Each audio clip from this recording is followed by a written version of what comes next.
ইরানের সময়টা খুব একটা ভালো যাচ্ছে না। ইসরায়েলি হামলায় সম্প্রতি ইরানের পরমাণু বিজ্ঞানীসহ ৬০ জন কমান্ডার নিহতে এখনও শোকের ছায়া।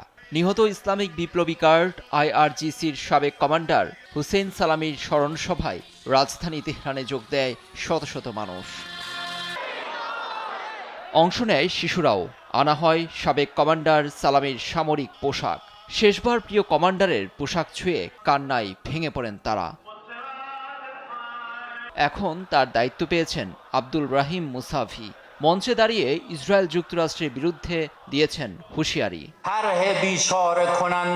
আমরা শত্রুদের জন্য বড় একটা পরিকল্পনা হাতে রেখেছিলাম, কিন্তু যুদ্ধ থেমে যাওয়ায় তা আর বাস্তবায়ন করিনি। আমাদের সঙ্গে যদি আরেকটি ভুল হলে ওই পরিকল্পনা বাস্তবায়ন করব, ইসরায়েলকে চিরতরে পঙ্গু করে দিব। এমনকি যুক্তরাষ্ট্র সহায়তা করলেও কাজ হবে না।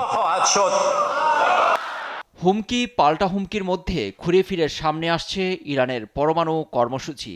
মার্কিন হামলায় ক্ষতিগ্রস্ত হওয়ায় নতুন কোনো স্থানে পরমাণু কর্মসূচি চালু করতে পারে তেহরান, এমনটাই মনে করছেন প্রেসিডেন্ট ডোনাল্ড ট্রাম্প। নিউ জার্সিতে এয়ারফোর্স ওয়ানে গণমাধ্যম কর্মীদের সঙ্গে কথা বলার সময় তিনি আরও বলেন, পরমাণু স্থাপনায় পরিদর্শনের অনুমতি দিচ্ছে না তেহরান।